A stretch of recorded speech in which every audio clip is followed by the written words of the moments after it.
¿Estamos? Estamos. Te vas a quedar quieto. Muy bien. Ahora sí. Bueno, hola a todos, hola a todas. Bienvenidos y bienvenidas a este ciclo de entrevistas en cuarentena de Diagonal al Aro.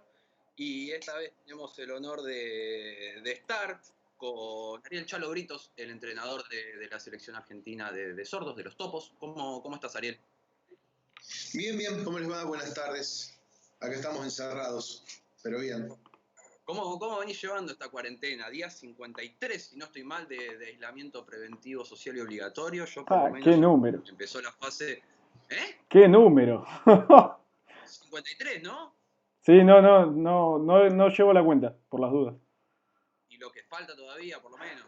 No creo que Me están se levante estirando. todo de un día para otro, pero ¿cómo la venís llevando? Y yo la cuenta la perdí, pero bien. Haciendo muchas cosas acá en mi casa como para mantenerme entretenido, un poco de plomero, un poco de jardinero, un poco de carpintero, un poco de entrenador también, así que, bueno, la llevamos. ¿Y cómo es tu rol de entrenador en cuarentena? Y ahora estamos haciendo entrenamientos 3 veces por semana con la selección, todo en espacios reducidos y lo que podemos adaptar para mantener a los jugadores algo activos. No es el 100% como nos gustaría, pero estamos en mi caso particular capacitándome, mirando videos, tratando de ver algunas charlas, tratando de leer un poco también. Me ha tocado hacer así charlas como ahora con ustedes, con gente de España, con gente de Venezuela, con gente de Uruguay. Así que he estado charlando un poco con entrenadores y gente allegada al deporte de distintos lugares. Pero como te digo, trato de utilizar el tiempo para eso, para tratar de capacitarme un poco más y seguir aprendiendo. ¿Capacitarte con lenguaje en general o más específicamente con los hipoacúsicos? No, en general, porque yo en la selección nunca la vi, ni la sigo, ni la veo, ni la veré como una selección de sordos o de hipoacúsicos. Para mí son jugadores y ellos lo saben bien, los entreno como me tocó entrenar el 9 de julio en el torneo federal, ahora el torneo este que pasó, y los preparo de la misma manera, no veo ningún tipo de cambio en ese sentido. Con respecto a la hipoacusia que tiene, sí, en lo que hago de la federación vía videollamada como para capacitarme en cuanto a la comunicación. Específicamente en lo deportivo, no. Me preparo de la misma manera que si tuviera que dirigir, por decirte hoy, a Gimnasia de La Plata, que para dirigir a la selección. ¿Cómo? Vos, Fran, vos. No, contanos cómo es la comunicación con un hipoacúsico, cómo se forma, cómo la llevas adelante, qué tan complejo es. Yo en este momento estoy transitando mi 7º año con el equipo. La columna vertebral del equipo son 6, 7 u 8 jugadores que vienen conmigo desde esa época o antes. Entonces la comunicación es muy fluida, más allá de que no hablemos. Lo básico es lengua de señas, manejo lengua de señas con ellos. Cada vez, bueno, trato de, como te decía recién, de aprender un poco más, de seguir con esta capacitación en cuanto a la comunicación. Pero ya cuando estamos con el equipo, ya lo nuestro por ahí pasa simplemente por una mirada, por un gesto, porque es tanto el conocimiento que tenemos con muchos de ellos que no necesito a veces ni siquiera hacer una seña. El equipo ya me conoce, sabe cómo trabajo, conozco a los jugadores, sé cómo trabaja, sé cómo son, entonces se hace muy fluido. Si hoy, por ejemplo, bueno, otro día hablaba con la gente de España y me preguntaban si en el caso de formar un equipo, desde ahí estaba hablando con la gente de la Federación de Madrid, que tenían la idea de armar el equipo en Madrid de sordos. ¿Qué tendría que hacer? Bueno, lo mismo que hice yo en un comienzo, aprender lengua de señas para poder comunicarme.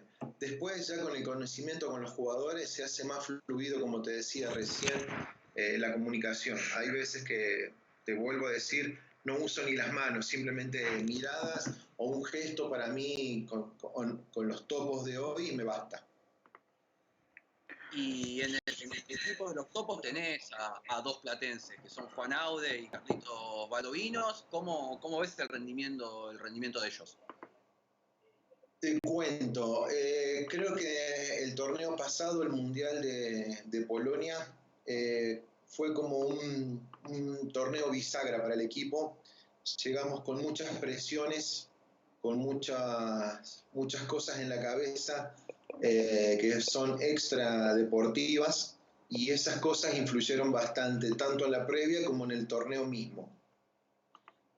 Una vez terminado el torneo, como te digo, desde esa bisagra, de ese clic que fue ese torneo, he visto una madurez en muchos de los jugadores, un cambio positivo en muchos de ellos, y puntualmente en Juan, que es un jugador que está desde hace casi 10 años ya en el equipo, y conmigo, bueno, los 7 años que yo estuve, ese año sabático que tuvo él, pero lo conozco desde esa época y ha cambiado mucho.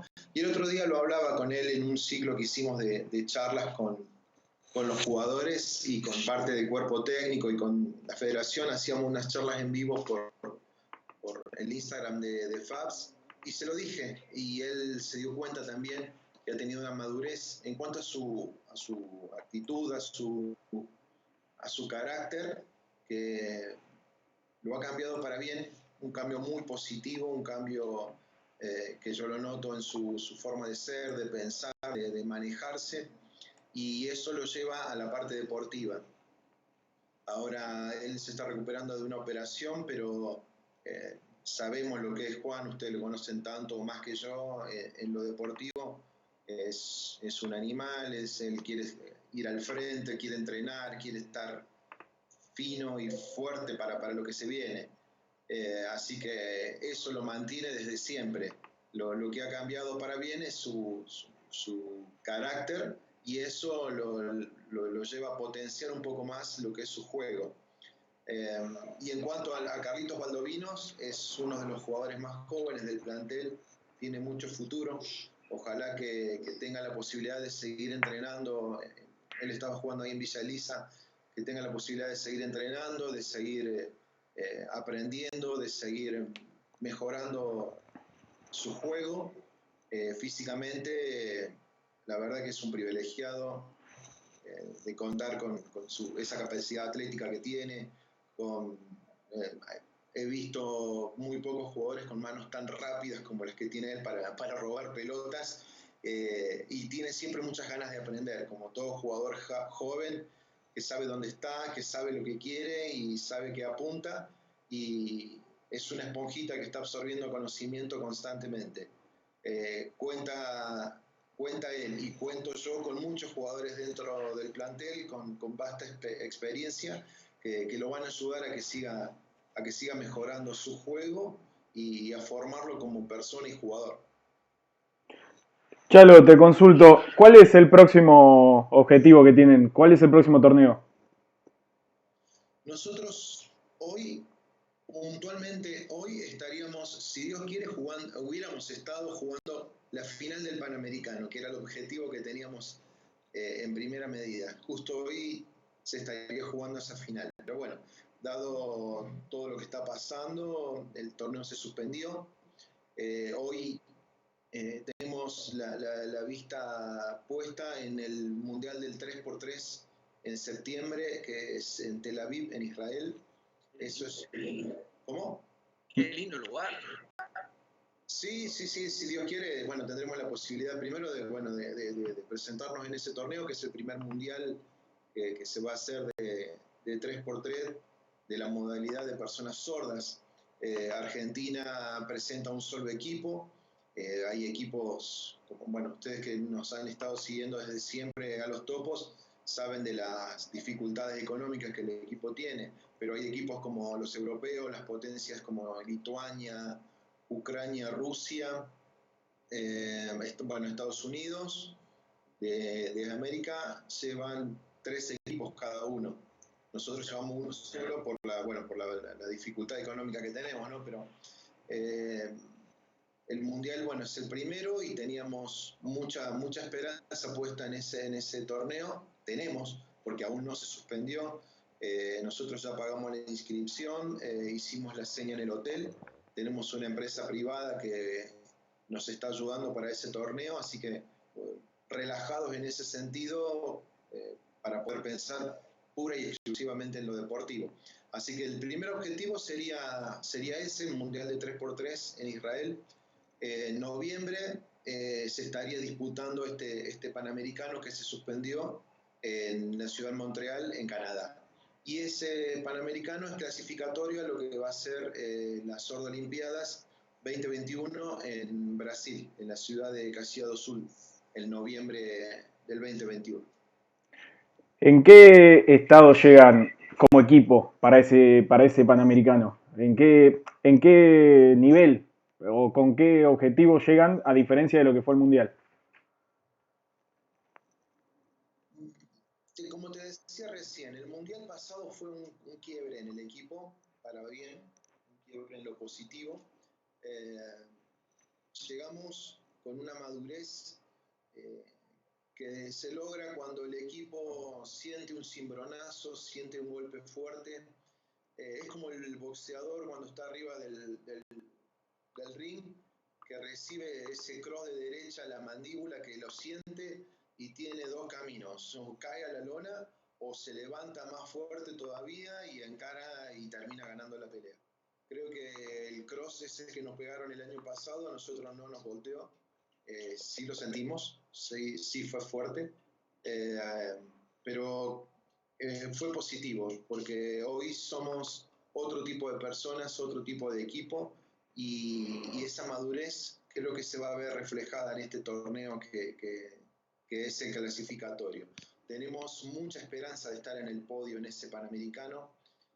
Siempre tenemos que pelear con Estados Unidos, siempre tenemos que pelear con Venezuela y con Canadá, que son los 3 equipos que, bueno, tienen un potencial económico que para nosotros es muy lejano.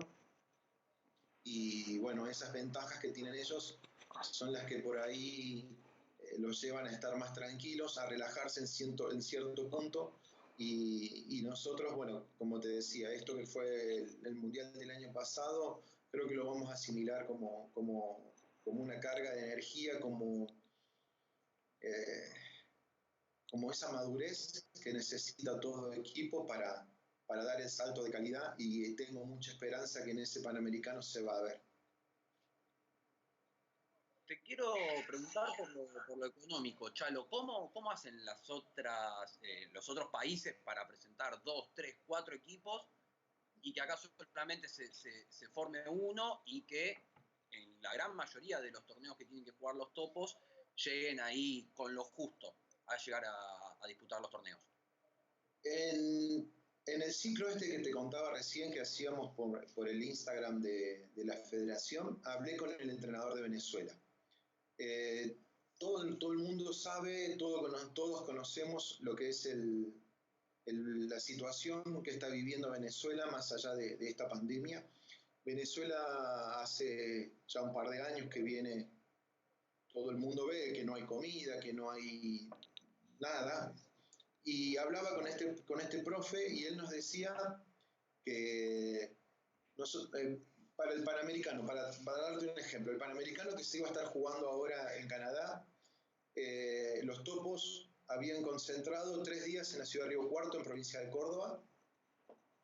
Teníamos previsto 3 días en San Juan, en los mediados de marzo. A comienzos de abril íbamos a estar 3 días en Rosario, y desde ahí, si conseguíamos los fondos, íbamos a estar viajando para Canadá. Desde que nosotros, esto te digo, fue el 26 de febrero cuando nosotros fuimos a la ciudad de Río Cuarto, con los Topos, que de los que estuvieron en el Mundial había 4 jugadores nomás. Para que te des una idea, nosotros estuvimos con 4 jugadores que jugaron el Mundial en Río Cuarto y después íbamos a estar en 2 concentraciones más antes de estar ahí. Íbamos a estar 4 días en La Plata y desde La Plata, bueno, ir a Ezeiza y viajar. Todo este tiempo que nosotros íbamos a estar yendo a un lado, al otro, yendo, viniendo, Venezuela ya estaba concentrada, iba a estar en el CENAR que tienen ellos ahí en Caracas, que es la ciudad, o Ciudad Deportiva Bolivariana, creo que se llama, me dijo el profe. Iban a estar más de casi 2 meses entrenando. Los 2 meses iban a estar entrenando, todo el cuerpo técnico iba a tener su sueldo, los jugadores iban a estar pagos, iban a tener un permiso que cada jugador cada 15 días podía estar 2 días en su casa con su familia, con los viáticos pagos. Los viajes, ellos ya tenían pagado el viaje de Venezuela a Canadá, tenían ya pagado el hotel en Canadá, o sea, solamente tenían que estar entrenando en esa ciudad deportiva bolivariana con vistas a lo que era el Panamericano. Nada más que eso. Y eso te estoy hablando de Venezuela. Argentina, como te dije, estuvimos 3 días ahí en Río Cuarto, íbamos a estar en Rosario y en San Juan y después en La Plata. A todo esto, los jugadores iban a estar vendiendo camisetas, íbamos a estar pagando el combustible nuestro, en el caso mío, del auto para hacer los viajes. Tengo la ropa acá del equipo, la lavo yo, la tengo todo acá guardada. O sea, hacemos entre jugadores, cuerpo técnico y parte de la federación, hacemos toda la logística que tiene Venezuela, todo vendría a ser solventado por el gobierno nacional. Ahí está la diferencia. Claro, entonces es una falta de política deportiva acá en el país. Porque si Venezuela, con supuestamente las crisis que tiene, que hay bastantes problemas importantes ahí en el país bolivariano, pero tenían todo pago. O sea, tenían giras mucho más largas. ¿Cómo puede ser eso? Ellos tienen un Ministerio del Deporte y ese Ministerio de Deporte está en contacto con la FEPOSOR, Federación Polideportiva de Sordos de Venezuela, y la FEPOSOR le dice, bueno, tengo estos torneos con estos jugadores, con este cuerpo técnico, y necesito esto, esto y esto. Ellos analizan el presupuesto y se lo pagan, Todo, ellos lo único que tienen que hacer es meterse al Centro Deportivo Bolivariano simplemente a entrenar, nada más. Los entrenadores tienen que estar preparados para entrenar, a ese equipo que tiene que estar preparado para entrenar, para prepararse para este Panamericano que tenían. Nosotros, como te digo, estábamos vendiendo las camisetas, yo en este momento estoy sin club, y por esa situación también estoy vendiendo más todavía camisetas porque es como una ayuda que tengo yo también de esa venta de camisetas. Así que se nos estaba haciendo bastante complicado este Panamericano. Así todo te digo que mira, esta pandemia creo que fue un cierto alivio para nosotros porque estaba muy difícil que ese Panamericano pudiéramos ir, muy difícil. Al Mundial de 3x3 que te comentaba antes, se apareció esta empresa que es Clever Up, que es una empresa de un empresario argentino que está en México y se enteró de nuestra situación, se puso en contacto con la federación y Adrián, que también vive ahí en La Plata, Adrián Reynoso, que es nuestro presidente hoy, logró que la empresa, bueno, hoy nos dijera, bueno, ustedes están listos para ir al Mundial de 3x3. El Panamericano es otra cosa, ahí está más complicado.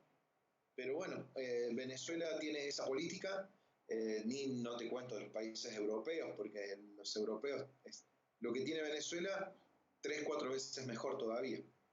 Acá en Argentina hoy no, a los Topos no se los reconoce como una selección argentina.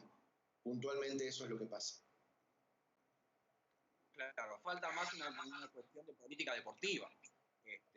porque no solamente pasa con la selección argentina de sordos, sino también pasa con en el caso del básquet, con la selección femenina, y en todos los deportes también, que cuesta conseguir todos los fondos necesarios. ¿Crees que capaz que con la creación de un Ministerio del Deporte, como se está haciendo ahora, puede llegar a cambiar la cosa?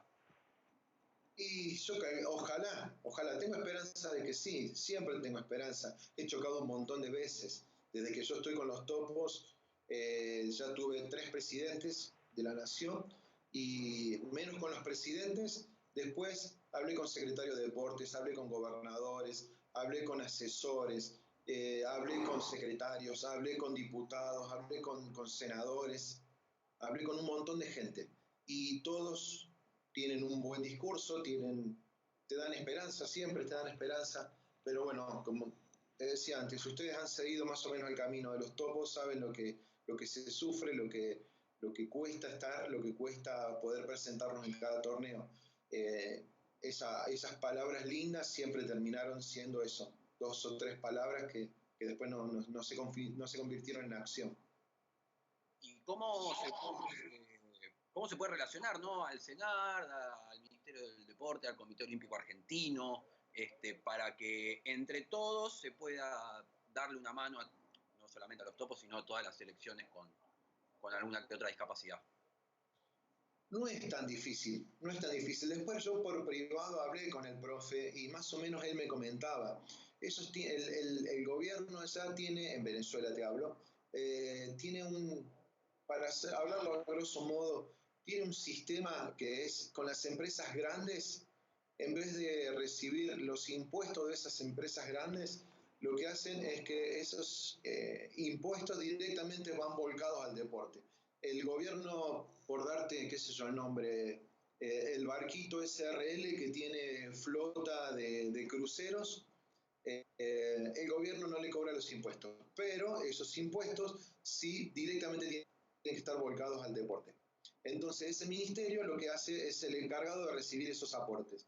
Y esos aportes directamente, la gente que está encargada de administrar esos ingresos, tampoco ve un centavo, lo que hace directamente es decir, bueno, vamos acá, vamos acá, vamos acá, vamos acá. De esa forma ellos se manejan y de esa forma, creo, como te decía recién, hablando a grosso modo, sería un método sencillo, eficaz, para aportar directamente al deporte. Hoy en día el deporte, yo he tenido jugadores que me han dejado de jugar porque no podían viajar, porque no podían dejar el trabajo, porque en el trabajo, siendo que un jugador que tiene discapacidad y que es convocado oficialmente a una selección argentina, por ley, la empresa lo tiene que dejar viajar con goce de sueldo y sin ningún tipo de problema. Y he tenido jugadores que no los dejaban viajar, que han dejado de jugar porque elegían, obviamente, y yo lo respeto y lo entiendo, elegían no faltar al trabajo y sí dejar de entrenar. Por eso me parece que hay muchas cosas, muchos cabos sueltos, muchos puntos que se deberían solucionar para que el deporte, no solamente los topos, para que el deporte amateur no deje de ser amateur. Y no te digo que sea profesional a la altura del fútbol, pero sí que tenga el sustento suficiente para poder concentrarse solamente en entrenar y mejorar, nada más. Chalo, te consulto.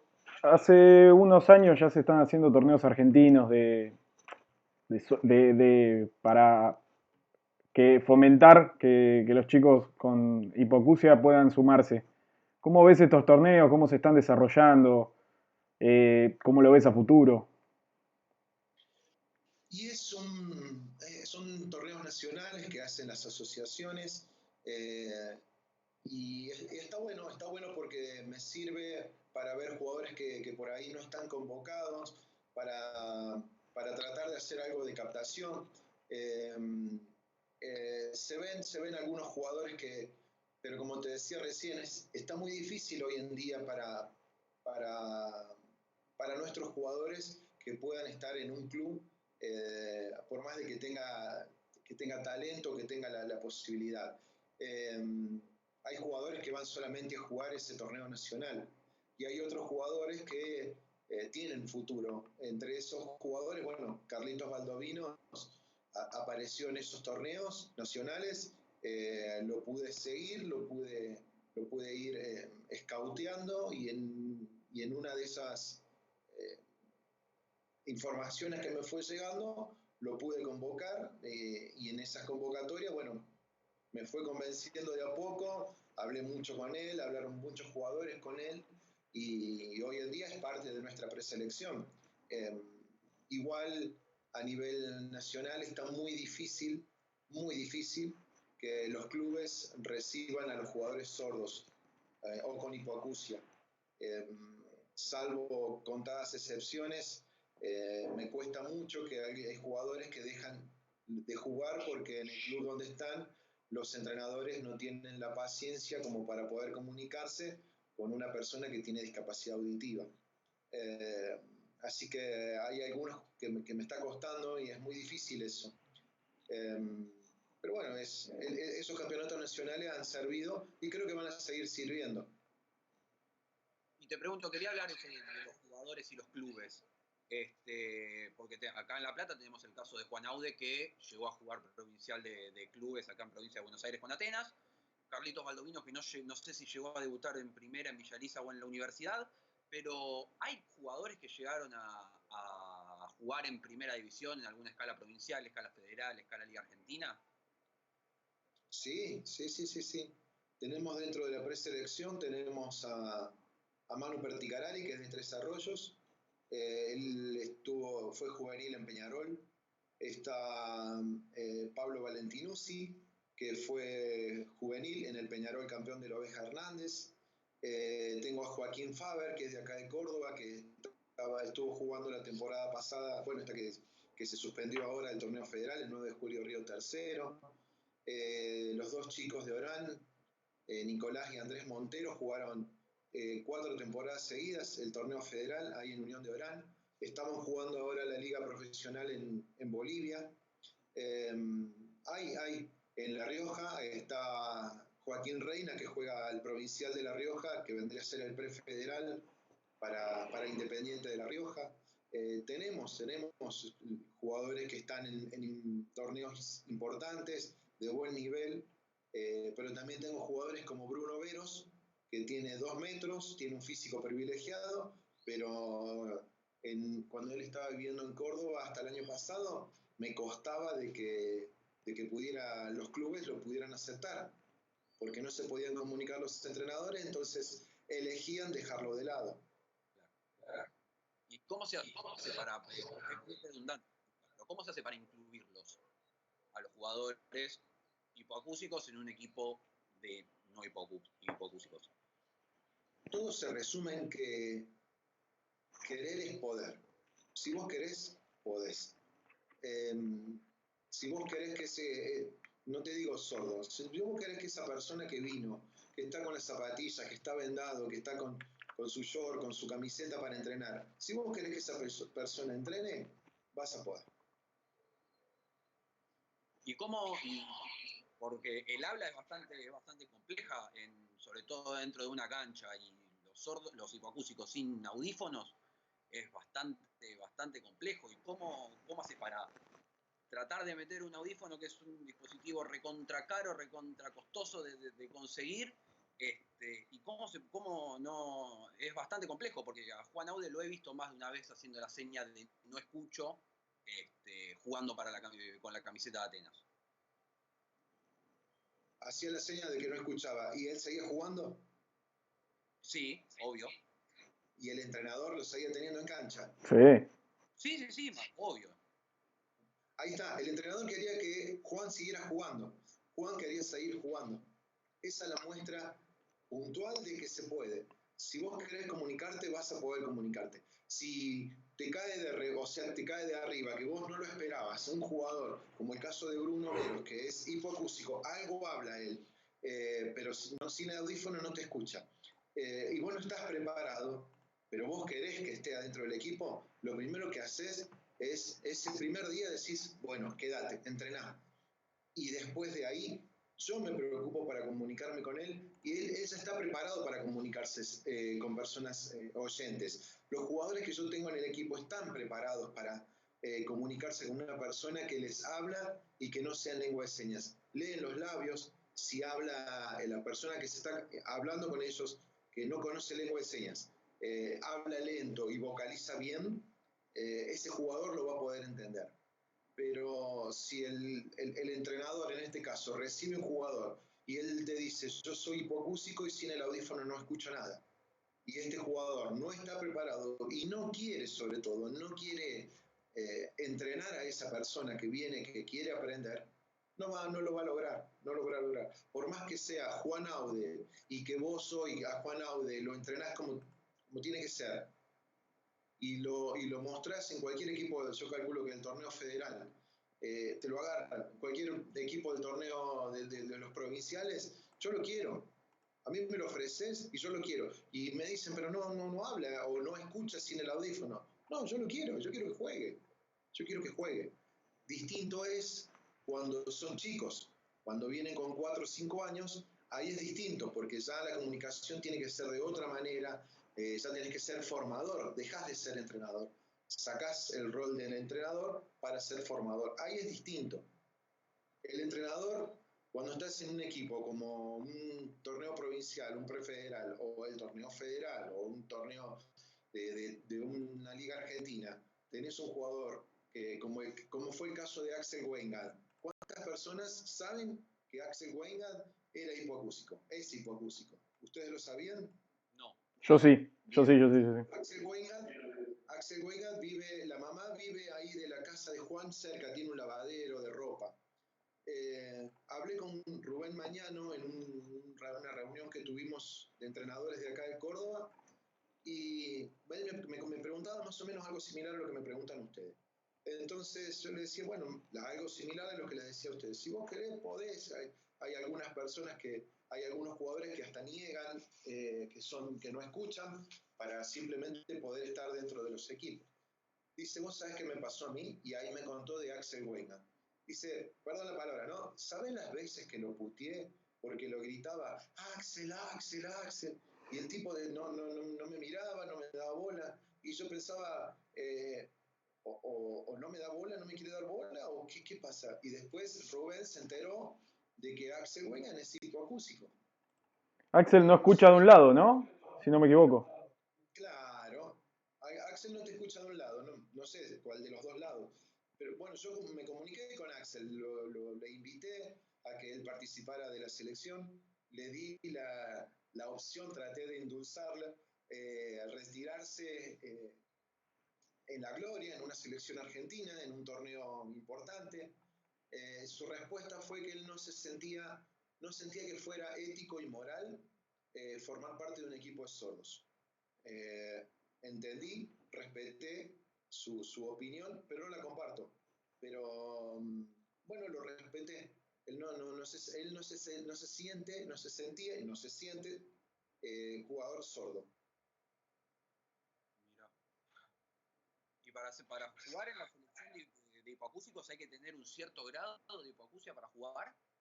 Sí, el máximo es 55 decibeles, ese es el máximo que una persona puede escuchar haciendo un promedio entre ambos oídos. 55 decibeles. Ya si vos escuchás 56, ya no podés formar parte de la selección. Hasta 55 está permitido, acá se hace una audiometría, se presenta en federación, esa federación hace el envío a la DIF, que es el Comité Internacional, y desde ahí a los 20 días te hacen la respuesta, te envían la respuesta y te dicen, bueno, este jugador está habilitado o no para jugar en la selección. Le mando un beso grande a mi vieja que es fonoaudióloga y espero que no me putee porque si uso bien o mal los términos. Y te quiero preguntar por el rol del entrenador, sobre todo, no sé, en la formación de los entrenadores, en ENEVA. ¿Se puede incluir el lenguaje de señas? ¿Se puede agregar a la currícula un lenguaje como para poder comunicarse y poder incluirlos a los jugadores hipoacúsicos? Muy buena pregunta, muy buena. Mira, si vos me hubieras dicho antes de empezar esta charla, ¿qué querés que te pregunte? Yo te hubiera dicho, pregúntame esto. Eh, Mira, hace unos días estuve hablando con Martín Correa, que es el director de ACOTEBA, que es la Asociación Cordobesa de Técnicos de Básquet, y le hice esta propuesta. Le dije que a nivel nacional, bueno, hay muchas personas que me lo están diciendo que quieren capacitarse para ser entrenadores. Muchas personas sordas, perdón. Personas sordas que quieren ser entrenadores de equipos sordos o de equipos oyentes. Y por experiencia propia, yo he usado lengua de señas en mis equipos de básquet de oyentes y con muy buenos resultados. Así que le hice esta propuesta, así, o sea, todo fue por teléfono, ¿no? Y le hice la propuesta a Martín de incluir dentro de ENEVA, primero de Ecotema y después llevarlo a ENEVA, que haya como una materia que sea lengua de señas, que sea que esté dentro de lo que es la formación de los entrenadores que salen hoy desde ENEVA, el nivel 1, nivel 2 y el nivel 3. Así que bueno, quedamos en presentar ese proyecto que lo tengo ya elaborado, así que presentarlo y esperar respuesta. Chalo, te consulto así como para que recuerdes del Mundial de Polonia del año pasado. ¿Alguna anécdota, algo que te haya quedado, que vos te acuerdes de lo que fue el Mundial? Anécdotas muchísimas, pero ¿a qué te referís? ¿Anécdotas de esas que vos te acordás y se sonreís o de esas que te acordás y decís tendría que haber hecho esto o no? No, la que te haya dado risa o lo que se pueda contar, básicamente. No, nada que comprometa a nadie, básicamente. Y mira, te cuento, cuando estábamos bueno, en el hotel donde estábamos, compartíamos hotel con Lituania, con Venezuela, ¿y con quién más? Y con Ucrania. Y con Ucrania. Compartíamos hotel con ellos. Y muy tradicionalista, los argentinos nos levantábamos, desayunábamos y bueno, de ahí teníamos los distintos horarios para entrenar. Compartíamos todos los equipos, compartíamos la misma cancha de entrenamiento y cada equipo tenía una hora para entrenar. La mañana de la cancha estaba dividida de 9 a 10, 10 a 11, 11 a 12, esos tres horarios y iban rotando los equipos para entrenar.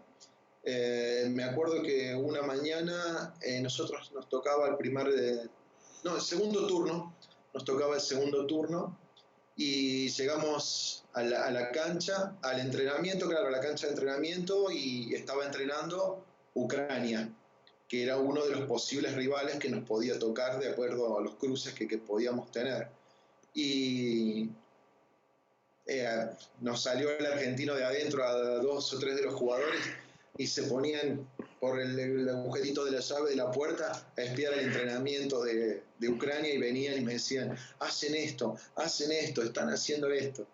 Pero bueno, eso es parte del argentinismo, porque después, para todo lo contrario, nosotros estábamos entrenando y llegó Japón, que también podía ser uno de los cruces, y terminamos de entrenar nosotros y cuando salíamos del entrenamiento todo el equipo de Japón estaba sentado adentro del vestuario, todos sentados uno al lado del otro, todos vestiditos igual, zapatillas igual, todos igualitos, todos sentaditos, esperando que saliéramos nosotros, todos los jugadores, todo el cuerpo técnico de la cancha de entrenamiento para recién ellos levantarse y entrar a la cancha de entrenar. El respeto por ahí, que no es que nosotros hayamos faltado el respeto, pero bueno, nos salió el argentino de adentro en ese caso y después nos dimos con la realidad de lo que era Japón. Y de todas las experiencias internacionales que tuviste, así como entrenador de los topos, ¿cuál fue el país que más te gustó? ¿Cuál fue el torneo que más disfrutaste? Creo que el torneo, voy con la segunda parte primero, el torneo que más disfruté por cómo jugó el equipo fue el del Panamericano 2016 de Estados Unidos, porque el equipo llegamos tan bien entrenados que fue la preparación que hicimos ahí en La Plata. Esa concentración empezó a los tumbos porque terminamos el CENAR, lo digo abiertamente, no tengo problema. Fuimos 4 veces al CENAR, siempre tuvimos problemas, nunca tuvimos las canchas o el comedor o las habitaciones en condiciones como para prepararnos para un torneo. Y ese no fue la excepción, ese año 2016 llegamos al CENAR y en el CENAR nos mandan al CENADE, ahí en Ezeiza. Las habitaciones estaban en buenas condiciones, el comedor estaba bien, pero no tenían cancha de básquet. Y cómo un equipo de básquet se iba a preparar para un Panamericano sin cancha de básquet. Bueno, terminamos en La Plata, concentrando 8 personas en la casa de Juan y otras 8 en un departamento de los papás de Juan Aude, y entrenamos en La Plata 4 horas todas las mañanas, y creo que dio sus frutos porque, como te decía, llegó tan aceitado, tan bien preparado ese equipo, que me acuerdo en el partido con Venezuela, que nosotros no le habíamos podido ganar nunca a Venezuela, era el cuco nuestro, y en ese partido a Venezuela llegamos a sacarle 22, 23 puntos, me acuerdo, con un básquet de ataques de 7 u 8 pases, pero sin sobrar a nadie, pases de faja, jugadores que se movían, era un equipo que los 5 jugadores tocaban hasta 2 veces la pelota por cada ataque. Disfruté muchísimo en lo deportivo ese torneo.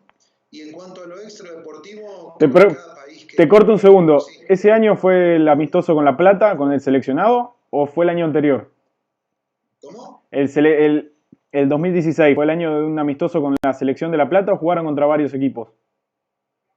No, en el 2016 jugamos contra Sudamérica, puede ser que se llame Sudamérica uno de los clubes. Sí, Sí, con Sudamérica jugamos con Platense y con Atenas, y con Atenas. claro, Platense creo que era el equipo que recién había ascendido en ese momento. claro, Me acuerdo que llegamos a esa cancha, estaba jugando un equipo femenino, había 2 equipos jugando, un partido de básquet femenino, y me senté en la tribuna. Nosotros veníamos de perder con Sudamérica la noche anterior. Me acuerdo que me senté en la tribuna y vino Harry, ustedes lo conocen a Harry. sí. Bueno, viene Harry, se sienta al lado y me dice, hoy te comes 40. ¿Eh? Sí, me dice, hoy perdés por 40, porque Platense me nombró 3, 4 jugadores que habían estado en el Federal, otro que había estado jugando en lo que era el TNA. Me dice, hoy perdés por 40. Bueno, vamos a jugar, le digo, nosotros venimos a jugar, necesitamos jugar. Y me acuerdo que ese partido creo que lo ganamos por 20 puntos más o menos, jugando ese básquet que yo te decía. Lo disfruté mucho ese torneo.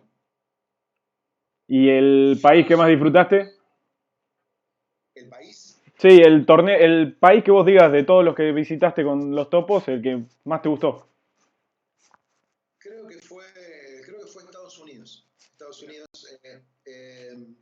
estábamos concentrando en una ciudad que era una ciudad chica, se llamaba Frederick, ahí se hacía el torneo. Era una ciudad muy tranquila, me acuerdo que estábamos nosotros en la concentración y hacíamos 2 cuadras y estábamos en el centro, era un pueblo muy típico norteamericano. Después, por un par de problemas, no sé, con los vuelos que hubo, estuvimos 4 días en Nueva York y eso fue fantástico, porque conocer una ciudad como esa, que consideran la capital del mundo, creo que fue muy lindo, muy lindo. Pero cada país que nos tocó estar, todos tenían eh, su mística, sus recuerdos lindos. Visitar China, por ejemplo, con la historia, con todo lo que con lo que traía China.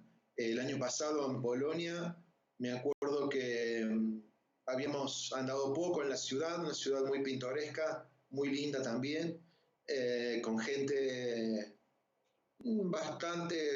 bastante fría, bueno, es muy común en el europeo, pero el último fin de semana lo tuvimos libre, ya había terminado el torneo y hasta que nos tocaba viajar, tuvimos sábado y domingo libre.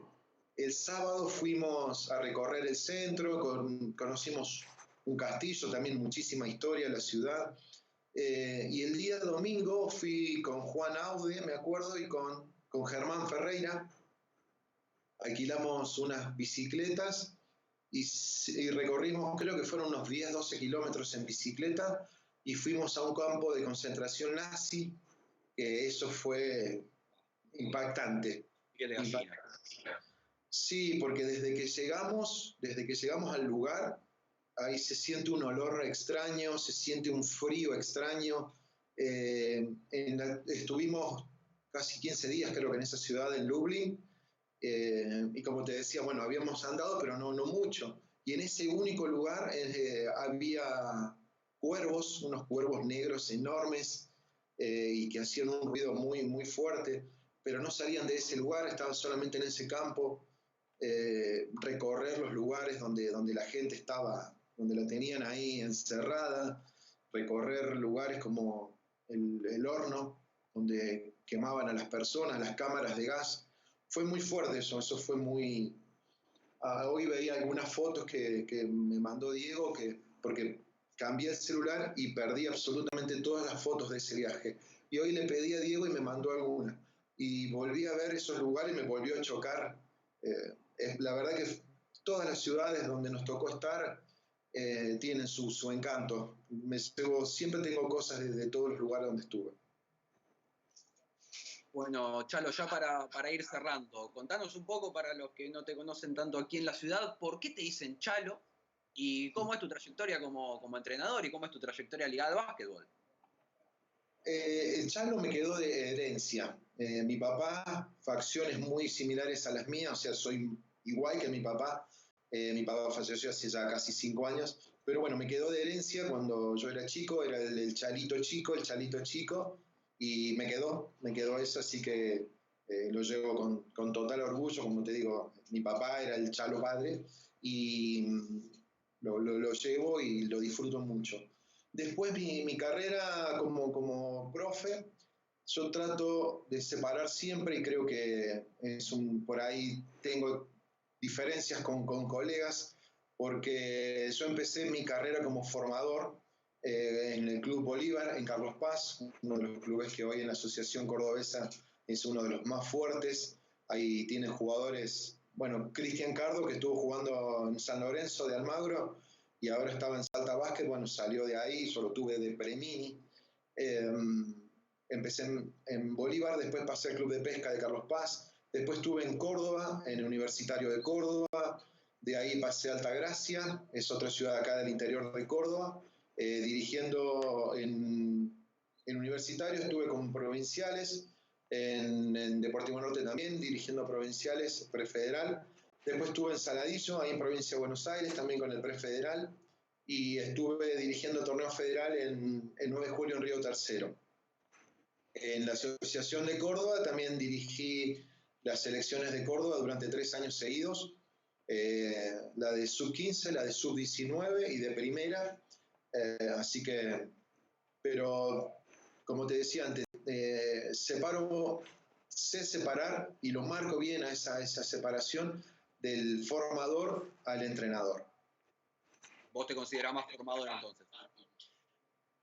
Sí, porque he dirigido jugadores profesionales en la selección de Córdoba, para que te des una idea. La selección de Córdoba, en la del año 2012, la selección mayor, tenía jugadores como Mariano García, que jugó 10 años Liga Nacional, tenía a Leonel Chapman, que jugó Liga Nacional, ahora estaba jugando en Brasil, jugadores como Emiliano Martínez, que jugó en Atenas, jugó en Sionista de Paraná, estaba Melo, que jugó Martín Melo, que estuvo ahora en el torneo federal, y así todos, por más que sean jugadores profesionales con vasta experiencia en distintos torneos, siempre tenés que ser un poco formador, siempre. porque hay muchas cosas que los jugadores necesitan que los sigas formando y yo me considero mucho más formador. Cuando me toca ser entrenador, también soy entrenador. Ahí en Buenos Aires, en Saladillo, era un equipo muy lindo, muy buen equipo, que nos tocó salir campeones de la Asociación de Chivilcoy, y era un equipo que no necesitaba formarlo, porque vos dabas una indicación y ellos ya lo tenían asimilado. Dabas 2 o 3 movimientos y ellos ya los tenían asimilados. O sea, estaban bien formados. Entonces ahí tenías que pasar a ser entrenador. En la selección esta de Córdoba que te decía, me tocó ser entrenador. Ahí directamente me pasaba lo mismo que ahí en Saladillo. Dabas 2 indicaciones, mostrabas un ejercicio y no necesitabas repetir. Tenías que ser el entrenador. Pero bueno, el año pasado, bueno, este torneo que pasó, digo el año pasado, pero en el torneo federal tenía, no te digo Martín Melo, no te digo Rosales, no te digo que son los 2 jugadores más fuertes, o sea, con más experiencia que tenían en el equipo, pero había jugadores como Lucas Gallardo, que fue selección argentina sub-17, siendo ahora sub-19 hasta el torneo este que pasó. Tenías que ser formador también, y él había jugado torneos internacionales con la selección argentina. Así que entrenador, pero me gusta más ser el formador. Y ya la última para cerrar, estás muy ligado al básquetbol de Córdoba por lo que se ve, pero también tuviste algún pasito por acá, por la provincia de Buenos Aires. ¿Qué diferencias, tanto estructurales como deportivas, hay entre las 2 federaciones? A mí me tocó estar en la asociación de Chivilcoy y jugar el provincial, el prefederal. Me tocó ir a jugar a Ensenada, me tocó ir a Junín, a Pergamino. ¿Dónde más estuvimos? Bueno, jugando la liga local, en Chivilcoy, en Bragado. Estuve en varias ciudades. Y lo que vi acá, la diferencia con la Asociación de Córdoba puntualmente, que es la más fuerte hoy de la provincia de Córdoba. Lo que vi que es la parte organizativa está más organizado. Esto te estoy hablando del año 2017. Yo estuve en el 2017 en Saladillo. Quizás hoy haya cambiado, pero me acuerdo que yo llegué a dirigir el primer partido del torneo prefederal. Fuimos con Ciudad de Saladillo a jugar a Ensenada. Cuando llegamos con el equipo se cambia, hacemos la entrada en calor. Acá, por ejemplo, para dirigir un torneo provincial, es obligatorio la camisa, el pantalón de vestir, los zapatos, y si tenés la camisa, tiene que tener un saco y la corbata. Y si no, tenés que tener una remera con cuello polo con el escudo de tu equipo. Si no, no podés dirigir. Y yo me presenté así, ahí en Ensenada, con el pantalón de vestir, con los zapatos, con la camisa. Yo tenía una camisa blanca y un saco. Y cuando entramos a la cancha, antes de entrar a la cancha, ya mis jugadores me decían, ¿qué hace vestido así? Pero es un prefederal, un provincial. No, pero acá no. Y entro y veo del otro lado que el otro entrenador tenía una remera cualquiera, afuera del pantalón tenía un jogging puesto y zapatillas. Eso ya fue un cambio brusco. Después, en cuanto a las ternas arbitrales, vi algunas diferencias también. Pero como te digo, esto fue en el año 2017. Quizás hoy haya cambiado para bien, se haya cambiado un par de cosas. Y en cuanto a lo deportivo, es muy fuerte, me gusta mucho el nivel que